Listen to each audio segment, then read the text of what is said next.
Next time on Ding Dong Games. With the first major part of the challenge out of the way, there's so many more hardships yet to come. But this is where I shine with my galaxy brain. I can handle everything this game throws at me. Damn right. That's scary. But the stakes start to raise astronomically as the pressure mounts. Can my Nuzlocking skills stand up to this challenge? Find out in the next episode of Ding Dong Games. Welcome back to part 2 of the super extreme extra hardcore Ding Dong Locke. To sum it up, is an even harder variant of the hardcore Nuzlocke, with extra restrictions added on. Namely, gift Pokemon are now all banned, along with static encounters, and along with TM substitute, and setup moves are now heavily limited. This is much harder than your standard Nuzlocke, and not for the faint of heart. In part 1 I made it from the start of the Nuzlocke, all the way to Gym 4. Now, after having prepared a team specially designed to counter fighting types, it's now time to get the 4th gym badge. Keep in mind that at this point onwards, this is where my knowledge of this game starts to get a little bit less clear than usual, as I don't always make it this far in my old Nuzlockes anyways, and I refuse to check the trainer docs. I don't want to spoil myself that much, and I don't want to see what they're doing, so I'm not going to be fully prepared for everything. I don't have full knowledge of the boss's sets or exact movesets or exact Pokemon. I've got pretty good knowledge, but there are quite a bit of gaps, so this makes it an extra challenge for me. So with that established, this is a team here that I made for Maylene, and it should be adequate for this gym. But there's only one way to find out if this will work. Really need to avoid casualties, but if I need to sack them on for a boss fight, then it's usually worth doing to ensure that I can get by safely. Now the battle begins, and here what I do know about Maylene's lead is that Medicham is pretty pesky, it hits really hard, and it has fake out, which is really weird because I checked for my own Medicham and it can't learn fake out, so that's pretty strange. So I decided to lead off with my special attacking Crobat, as its ability is inner focus, and because it's a special attacking variant, that's actually quite good because it doesn't get access to any good physical flying type moves yet, so Ear Slash is pretty good for this point of the game. A lot of people wouldn't think to use special attack with Crobat, but at this point in the run, special is better than physical. Give it an expert belt, and I go max special attack, then dump 128 EVs into speed and the rest to HP, as with good IVs and timid nature, it's so fast it'll outspeed everything regardless, unless it's choiced or something. At least now with 120 EVs, it's decently bulkier. Surprisingly, it one-shots Medicham. That's pretty good. Now, Galactic is scary, but I have no good counters in my team, so I have to take a risk and attack it, as I do know that sometimes Galactics in general like to set up instead of attacking straight away. They oftentimes do go for like sword stance and such, and I can always get a flinch hacks or something. Luckily my prediction was right, and instead of just probably killing me with a psychic type move, it went for reflect for some reason, which was pretty strange. So it gets destroyed. Infernape also gets the boot. Oh baby. The next Lucario is a threat and uses agility, so no choice but to switch in Azumarill. Azumarill can Aqua Jet it, so that's pretty good. That's down. Donphan can then counter the Toxicroak reasonably easily, and the final Machamp is a monster, but my Medicham can just counter it, even though it wasn't a critical hit range. But max IVs, EVs, Brave Nature and Pure Power is incredibly powerful, so crazy. And that's a reasonably easy win, but a wrong critical hit would have been really bad for me. Crit my next encounter, which you love to see always. I do catch a Gastrodon next to Pastoria City, and this will be extremely useful at one point in this episode. Then in Pastoria itself I fish up our old friend. Now don't worry, I won't be using this at all, with literally one exception in the entire run, and even when I do use it, I don't actually bother with Dragon Dance, so no Gyarados cheese this time. I mean, I really could have just abused the hell out of Dragon Dance, but I won't. Who said Chivalry's dead? The trainers before the next gym can be threatening, so look out for that. Medicham did get a slight stat buff, so that's always good to have. Now I go to the Great Marsh, which is my last encounter before the big next series of boss battles, as there's quite a few boss battles to come. Here as I'm banning all the 20 plus OP gift Pokemon and static encounters, this time in the Great Marsh I will allow one encounter from each of the 6 zones. This is fair as in this game the catch rate in this area is far lower than the safari zones in other areas, so you're not going to catch that many mons anyway. Doing this I was only able to catch 2 mons anyway, so it's not that crazy. What I did do was I did catch 3 extra Pokemon just so I can complete that side quest to get the TM Protect, but I released those 3 extra Pokemon right afterwards. I just want to get TM Protect. But the Pokemon that I did successfully catch were Gulpin and Tangela. But wait, isn't Tangrowth one of the absolute best Pokemon in this game? Yes, but this ends up being literally one of the worst Tangelas I could have possibly gotten. Very low HP IVs, literally 0 defense, and a minus defense nature. Yeah, this is horrible. I mean, it's still definitely useful and it has its moments, but absolutely not the broken wall that should have been. With max defense stat, IVs and natures, Tangrowth is borderline overpowered. It's like almost Blissey for physical defenders, but I won't be doing that anyways, which is a shame. Now it's time to prepare for the first in a very grueling line of boss battles. Barry is first, and this time he's a threat with a very offensive team. As this is my very first time playing with Chimchar as my starter, I've got no idea what his fire type mon will be, and I don't know exactly what Empoleon set he'll be using. So I'm a little bit in the dark, but I think I've got a plan for him. I do know the rest of his team automatically purely based off of the previous encounters. Staraptor is a predictable recurring threat, so you need to either be able to counter it or check it. I decide to check it with Focus Sash Pachirisu. In this is the start of Pachirisu's relevance in this run. So crazy, it's strong too innit? Snorlax easily countered by my poison Breloom. No power hacks this time I guess. Breloom will be the star of the show and you must run Poison and Focus Sash. With Focus Sash, this thing is just simply too valuable to risk at all. You need this thing. The best thing is that the status immunity and recovery, it allows its Sash to be live again, even if it does take a little bit of damage. So it makes it quite survivable. It can always take a hit, then it can just heal itself back up if it needs to. I found out that Arcanine is Barry's fire type, and this can be nasty, especially as I don't know if it's physical or special. Azumarill can take it down easily enough, so that's good. Now for his Breloom, my own Breloom can counter it by predicting a Spore, just trivialise it. Tangrowth can also meme on it if need be. Now here was a bit of a problem. I've got no counter for this Empoleon, and I know that this thing can get the Vital Spirit ability, so Spore wouldn't work. I had no idea what ability this thing was running.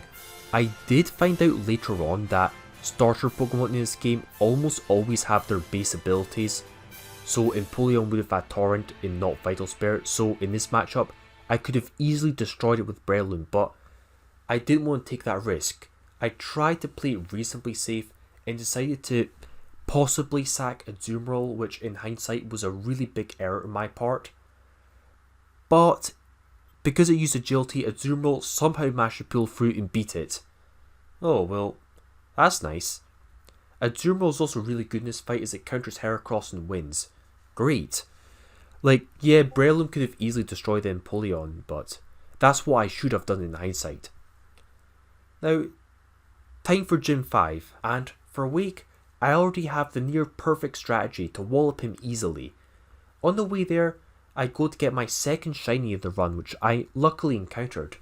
A pretty cool Nidorino. Not bad, but not too great either, but I'll take it regardless.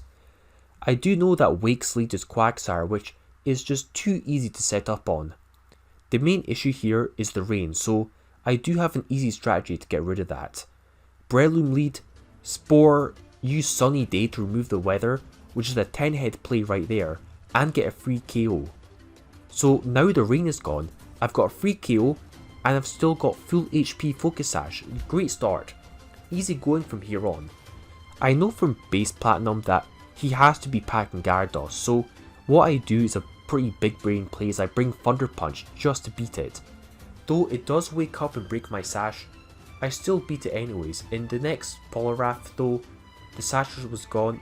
This does leave a very small chance for the Poliwrath waking up early and getting critical hits, but the RNG of that happening is very minuscule, and luckily I don't get punished. Intimidate hurts a bit, but now the sash is back that I'm at full health. Ludicolo gets the boots, but puts me in yikes range. This is why sash is mandatory on Loom. Tangrowth easily memes in the rest of the team, even with his awful IVs, which is pretty nice. Just goes to show how insane Tangrowth's stats are. Now following this is a string of very scary trainers. These are probably the toughest ones yet to handle. This random double battle here in particular is very hard to counter without any casualties. I got very lucky in one without any losses, but one bad bit of RNG in, someone would have gone. Man. But at least the rest of the trainers in this route are so much easier to handle than that.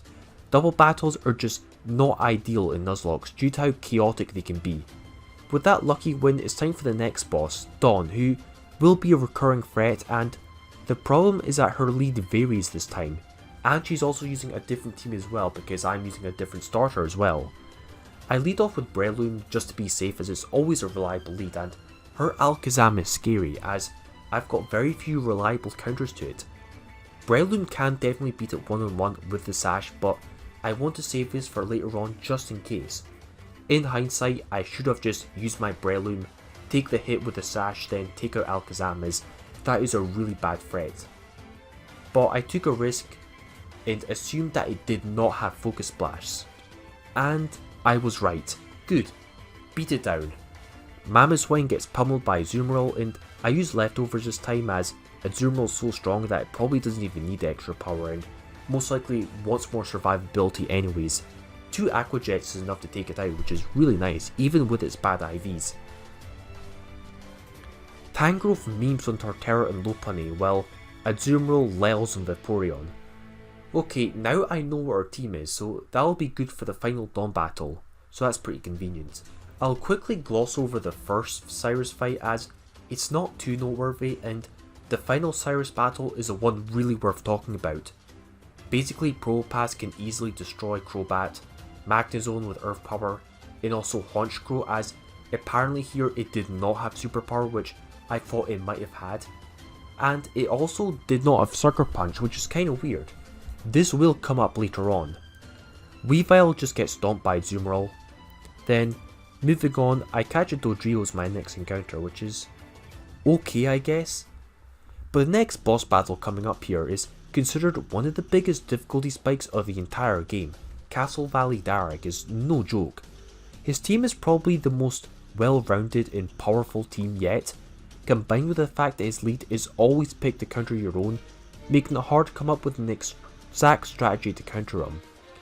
I assemble a team which should be able to handle this, but as the battle with him starts off, he leads off with Gallade, which is strange as this looks like a really good matchup for me, which it sort of is, but I thought to myself, he must have sent this out for a reason. It must have like Leaf Blade or something, and with a critical hit that would be nasty. I need this Azumarill to handle his other threats in his team, so I leave the Tangrowth to wall this. And man, this Entei is the only thing on his team I don't have an answer for, and it's an absolute monster. Azumarill can take it out even though it gets burnt first try, but one crit and it would have went down. The burn is really rough, but he also has an Alakazam which I also have no good counter for. Pachirisu with max speed can't outspeed it, so I'm in trouble. Now here I made a horrible misplay. Instead of going for quick attack, which in hindsight would have absolutely finished off the Alakazam, I thought I would be able to outspeed it, which I ended up not doing.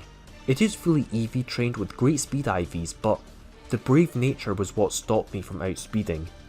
I also, for some reason, I thought that Alakazam had 110 base speed like Gengar, but it was only afterwards when I checked just out of curiosity that Alakazam's base speed stat is actually 120, not 110, so that was my bad.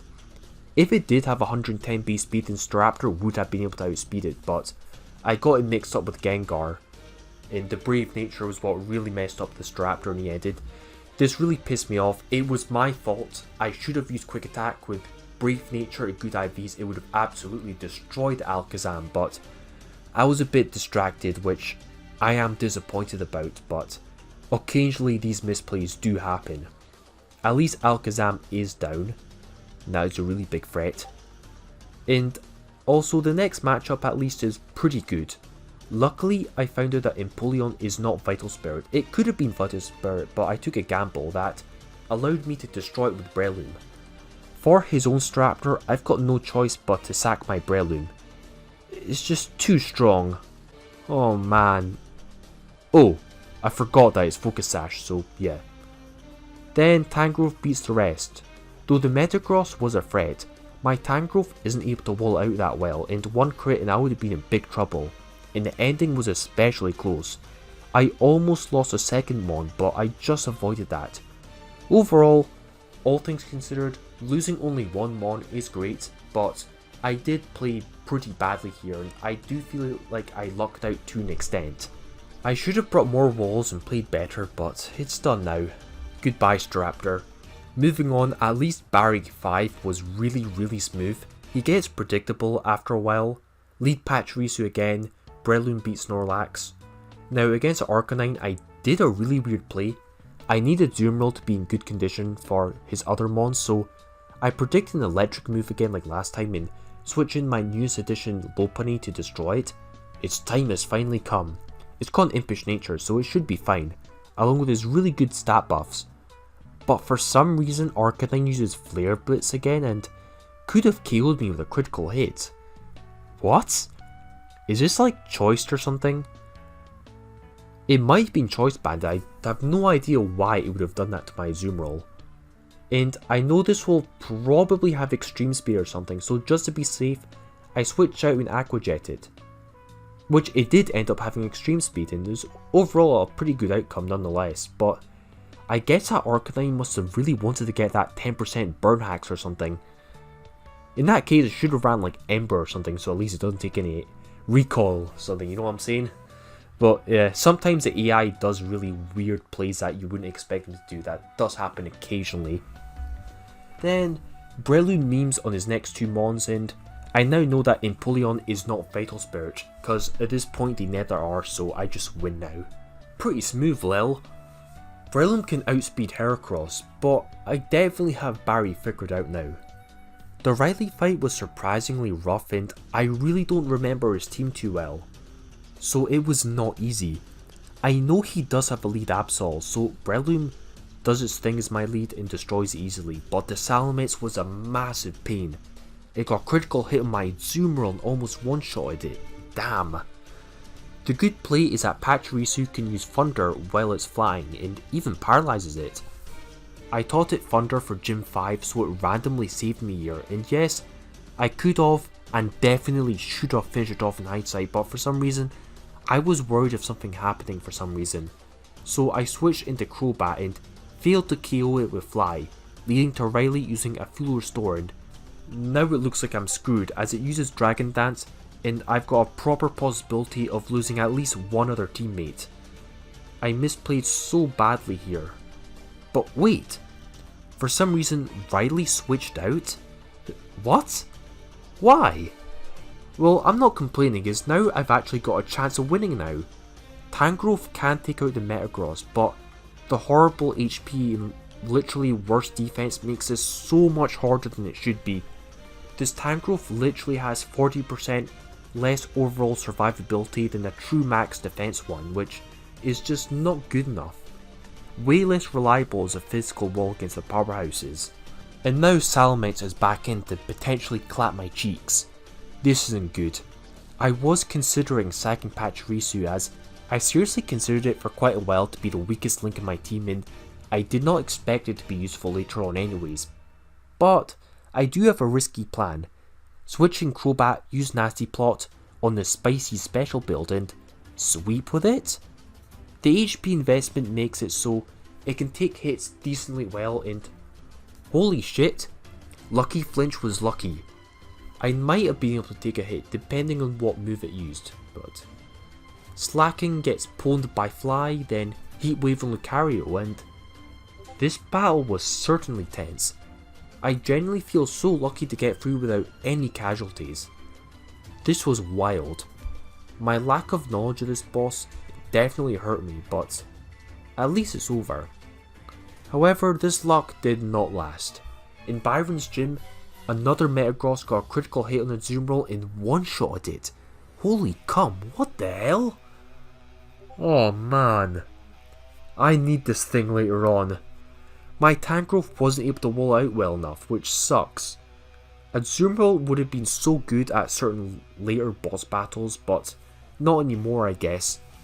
I now panicked and barely beat down the Metagross, but now there's a Scizor and I've got like no counter for it. No choice but to sack Crobat. This just got a whole lot worse. Oh god. In hindsight, I might have played around it by switching in Pachirisu on the Bullet Punch, but even that, Pachirisu is not guaranteed to beat the Scizor. That probably would have gone down itself, so I just had to play it safe, cut my losses and sack 2 of my Mons. This is bad. It's really, really bad now that 2 of my better Mons are down.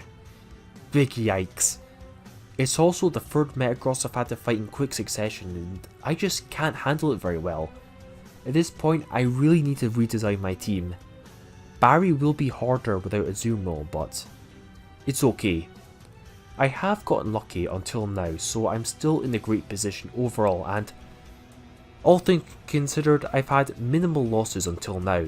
Just gotta stay positive and just prepare for Byron, and at least he's really easy. One of the least threatening gym leaders. I'm pretty sure that Breloom can literally solo this, but turned out I didn't have enough Drain Punch PP to do this, so... And the Bronzong was using Reflect, so I would have ran out of PP, so I had to send in Medicham to whip a few of his Mons. I even one-shot the Steelix without Reflect, which is pretty ludicrous, with a 75 base power move. Jesus Christ, like I know Medicham is strong, but didn't think it would be this strong. I definitely should have bought Fire Punch for this, especially for things like Fortress, and I almost ran out of Drain Punch PP, so I had to use Thunder Punch to finish off his Fortress, and I didn't know what move is going to do, so oh shit! Activate my trap card. Did you really think that I didn't expect this to happen? Did you?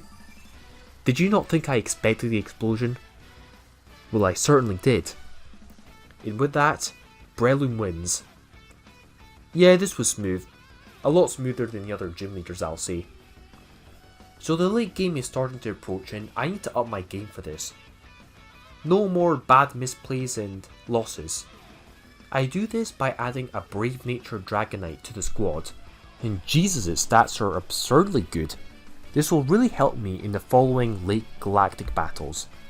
At the first lake, I go full Metal Gear Solid and stealth my way through all the grunts 100%. Damn.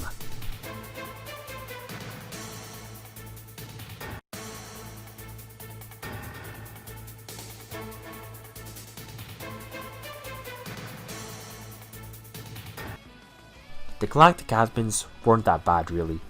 This time my Pachirisu actually managed to outspeed Alakazam? Okay. Be gone. Saturn was especially easy to handle, nothing much to see there.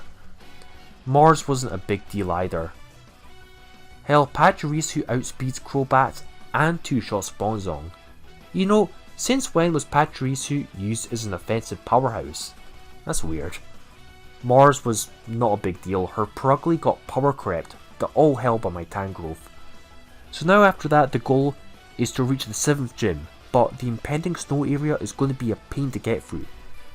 I do manage to avoid almost all the trainers, so that's good. I do catch a lot of Mons on the way there also. I backtrack to places like Fuego Ironworks and get a Manectric, and in another new area that I didn't get my encounter in I caught a Tentacool, so that's okay. On the way to the next gym, I get a Snover and a Piloswine in the wild, so they're okay. So far, so good. Except for this part. This is literally one of the hardest battles of the entire Nuzlocke. Right here. Yes. I forgot that here there is now a double battle and good god, this is rough. It isn't considered a boss battle, but don't let that deceive you at all. This is by far my hardest battle yet in this run. Double battles are inherently not good for nuzlocking due to just how much variance and uncontrollableness it adds. They are much harder to do without losses than single battles, and this battle, it does start off well. I even get an easy double KO, albeit the opponents now have light screen set up. But this ended up being bad, as because I got a double KO, this allowed him to switch in Meganium and Typhlosion. They're both out, which is really bad. Typhlosion is monstrous in this game, as it can get adaptability, which is just crazy, and I've got no answer for that. And Meganium is now a fairy type, which is not good. They ended up both having earth power and destroying my Probopass? Drat, I needed that for the next Cyrus battle. I'm in a horrible position and just have to win by any means necessary now. It's just a battle for survival now. Never mind limiting my casualties. Casualties are just inevitable now. Dragonite with Fly can carry me a bit, but just in the nick of time, I found out that one of the opposing trainers lost all of their mons, now making it a 2-on-1, which is a really lucky reversal. In hindsight, I should have taken this into account and focus fired on one of the trainers just to completely remove them from the fight first, then beat the other one 2-on-1, but this didn't go to plan at all, especially as the battle ended with another potential critical hit KO, but at least I didn't get that. I was definitely tilted after this battle.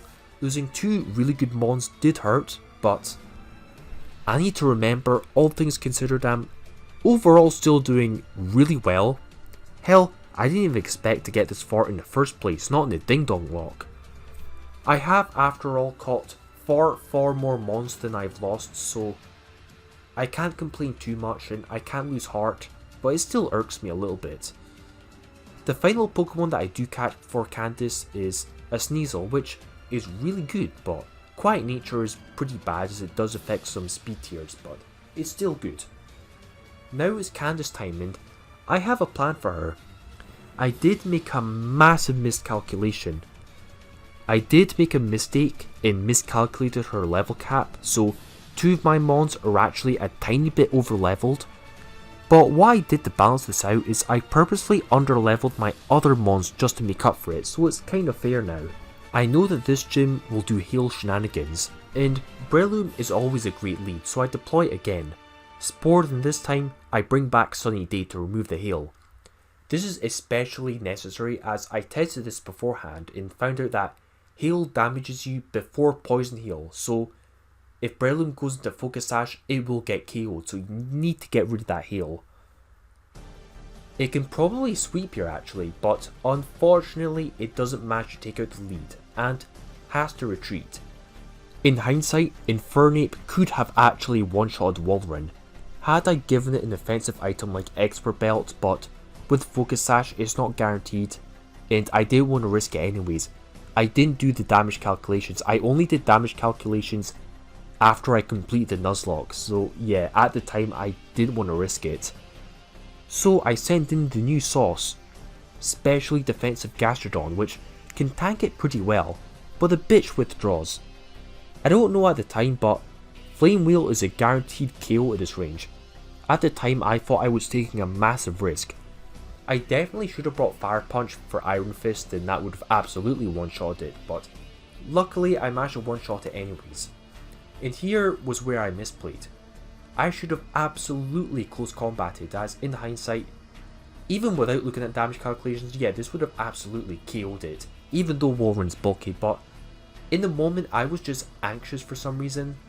This wasn't a huge deal as Gastrodon can wall it out really well, so it didn't matter that much either ways. But this did lead to Pachirisu getting put to sleep needlessly, so yeah, could have been a bit better. Mammoth Swing with Thick Fat can kind of sort of counter the Weavile. Thank god it didn't get hit by a critical hit. Though that's why I brought Mach Punch anyways, just in case that happened. Here was a very risky maneuver. I tried to switch in Medicham, but that clearly did not work. But by predicting Ice Shard, Gastrodon can somewhat switch in safely and beat the Mamoswine. Though this was really tense and I should not have risked it. I should have planned better in advance. One critical hit and this would have gone all wrong. This leads to Gastrodon being the only thing that can conceivably take down his final Glaceon as its full special defense, and the rest of my team is really beat up, and to my dismay, it starts spamming double team. Oh no.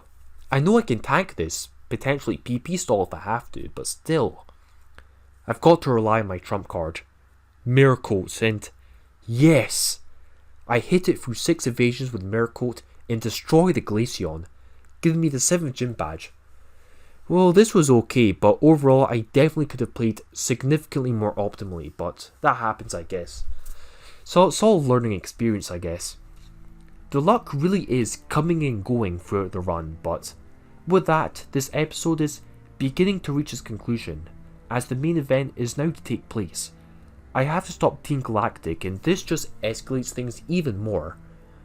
I'll really need to stop fooling around for this to work out. The good thing is that this whole time, I was secretly planning behind the scenes how I would beat Cyrus in the final showdown. I have something for him, but first, I need to clear out all the grunts beforehand. Some of these grunts are not to be taken lightly, but before the conclusion, it's time for a practice match with Cyrus. This is purely a warm-up for the things to come. I use this to test out some strategies I will probably use at Mount Coronet, so I can get a feel for how to deal with them later on, but here, I definitely messed up. So, the strategy that I came up with was to beat the lead Crobat by leading off with Focus Sash and Fernape, using Fake Out and Thunder Punch to easily beat Crobat. This sounds like a really great strat, as once Infernape takes down Crobat, it could then check the rest of his team really well and will still have the Focus Sash just in case, even destroys Weavile and such. But literally, as this battle was about to begin, as it started, I realised, wait, doesn't Crobat have Inner Focus? And right there, my strategy fell apart. Because of that oversight. Well, that was dumb on my part. I can at least beat Crobat, but because of the Sash, I now have to switch out, which is kind of lame. I definitely should have picked a different lead like Pachirisu, and the weird thing also is that if I wasn't so risk averse in such a cupboard and went full in with Life Orb, Infernape would have easily one-shot the Crobat and the Honchkrow and probably the rest of his team regardless, without even needing Focus Sash and Fake Out, so that was an oversight on my part. Not knowing exact damage calculations did hurt me. The Weavile was scary as all hell, and the defense drop in Mamoswine rendered it unable to check it. Oof right there. This is so jank, but thank God my prediction worked out. This was so jank, but thank God my prediction worked out. Damn, -1 Dragonite still one-shots the rest. Beastly. Well, that definitely could have gone more smoothly, but it probably could have gone worse as well, to be honest. I'll definitely need to change up some things for next time, but before that I go to Mount Coronet and ensure all the grunts there are beaten first, and the admins. Saturn went down, but there were 2 crazy points in the battle like this, and this, and this. Unfortunately, I didn't have much choice there, which is pretty unlucky, but it had to happen. I was bummed as I was hoping to use Infernape later on, but that won't be happening, I guess.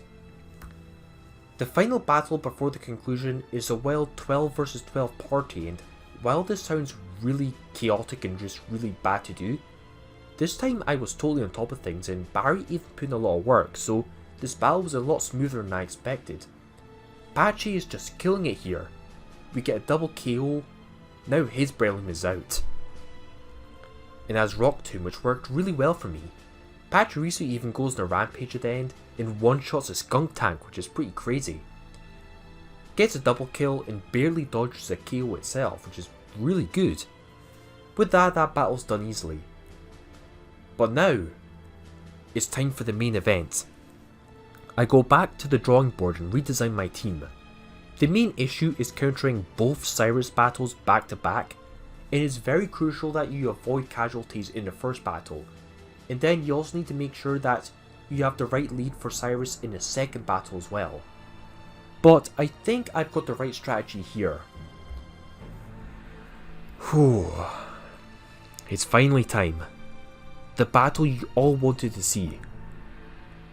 Will I beat this? There's only one way to find out. So for my leads, I've got a full specially defensive Gastrodon with Mirror Coat, specifically for these two. It can easily wall them out and hit them back hard with Mirror Coat. Then I brought a choice banded, burnt, guts boosted Machamp with like 200 special defense EVs, 54 in attack and 252 in HP, giving it pretty good survivability and it can hit hard as all hell. I was really nervous and one crit could have wrecked Machamp, but Gastrodon's Earth Power doing this much with Dialga really shocked me. Well, I did not expect that. That's supposed to be my wall. Machamp could definitely one-shot Dialga even if it's at full HP because Choice Band Guts is pretty crazy. This leaves only Palkia, which I can definitely beat it, but a problem came up here. Palkia kept attacking the right side of my team and I forgot to bring any other stall strats other than Gastrodon. I expected it to attack Gastrodon more as that's my wall, but it just didn't do that. This was not good. Had I brought a protect user or something that could really stall, this would not have been much of an issue as that would have just stalled at the Palkia while Gastrodon attacked it, but I've got no choice but to sack someone, I guess. Pachirisu does a protect, but because it's not focus sashed, I could not risk it as I need that for the following Cyrus battle afterwards. It's really important. And unfortunately, I had no choice but to sack Mamoswine as my one casualty. I'm sorry, but it's the weakest link and it has to go. It's not needed that much afterwards, so it's not really an issue. Overall, the price for victory is worth it. But with Palkia down the home stretch, the battle that really matters is the final Cyrus battle. And this might be a problem as I've only got 5 Pokemon in my team, and last time, he definitely challenged me quite a bit. Definitely no room for mistakes, I've got to get my predictions on point. I did make a mistake in hindsight though, as I should have led off with Pachirisu from the start to be ready for the Crobat, as this time Pachirisu does not outspeed it, which is really unexpected. Like, sometimes it outspeeds Crobat, other times it does not. It's really weird, but wait, doesn't Crobat have a poison type move? Well, I'm not complaining, but yeah, had I led off with Pachirisu from the start, this would have been a lot smoother, but yeah, at least Crobat is down. But at this point, I'm in a tight spot here as Pachirisu is barely holding on. I really wondered and I was really worried and I thought, Honchkrow probably has Sucker Punch, like, does it? If it does, I'm screwed. It should. I mean, that's what I would do. But wait, remember the first Cyrus battle I mentioned a while back? I mentioned and I found out that it did not have Sucker Punch? Well, either way, I take a gamble, and considering that Pachirisu is expendable due to how lackluster it usually is, I've got to risk it, and yes, I was right! No Sucker Punch! Oh baby! And what? Excuse me? Well, he must be in a hurry to lose, I guess. I'll take that. All of a sudden, this battle went from really threatening to just being a meme. Weavile is free from my choice banded Machamp with Bullet Punch, then the last 2 mons are almost pretty much free for Gastrodon, though it did get into 1 critical hit range, but with that, Cyrus has been dealt with. This is one of the hardest, most stressful battles in the entire game, and it's always so rewarding to beat. Especially as I've done it with only 1 casualty, but there's one more thing to do before I'm free. Giratina. Now, I've got an easy plan for this, as I know it doesn't use any healing items or anything. Toxic Stall and win. Yeah, that's easy. Too easy, you know, right? Oh, come on! To be honest, I was being a bit overexcited for my previous win and I got way too cocky, so that was my fault. I definitely should have used Protect again and been more careful with using Recover more often and played around critical hits, but I should have been more careful until the very end, but oh well. Gastrodon has more than done enough at this point, so I'll still take the results. It feels so good to be out of the Distortion world. Now I've got to prepare for the endgame. This is just going to get more tense from here on, especially without the OP gift Pokemon to just carry me through. Well, at least I get a new catch here. Lunatone. Okay. Before the final gym, I catch a Drizzle Pelipper, which is super saucy. Permarain is broken, and it's crazy how you get it so easily in this game. So for the final gym, I assemble a whole new team to take it on, including this Guts Raticate that I caught early in part 1, and bring back some old monsters to the squad like Donphan. But in this gym, things started to go wrong. I lost Machamp to a critical hit, and in the next battle, things go disastrous in this gym. Hell, I almost wiped right here. My team was already beaten up, and of course Dragonite to a critical hit and got one-shotted. That hurt, but I had no other switch-ins here. Good lord, not Dragonite, I really wanted that. It had good IVs also in it. Brave Nature, hit like a truck. But wait, there's even more. Raticate misses Hyper Fang and gets hit by Focus Blast. Oh my god, no! This was my fault. I should have updated his movesets and started giving it the TMs like Return and such. That was completely avoidable, and it's really tilted me. It was my fault. Guts Facade Raticate was to be my new MVP for Gym 8, but now I'll never get to see the absurdity of Guts Life Orb Facade Raticate. Oh no. Well, hell, even this final Manectric could have beaten my Breloom with a Burn Hacks. Yikes. Well, once again, bad luck has stricken. Like, really, my luck has kept on alternating between good and bad throughout the whole run, which is really strange. Like, 1 minute my luck is unbelievably good, and in the next minute it's really bad, but at least I'm still here. I could have easily lost this battle overall, so I'm just happy to have survived that ordeal, and my casualties, they're still not that insane, so I'm still in a good spot. Now, from that mess, I've got to come back and rebuild a whole new team to be the final gym so I can finally get on my way to complete the rest of the game, which is to be continued in the next episode. Next time on Ding Dong Games. After a crazy run up, the end is near.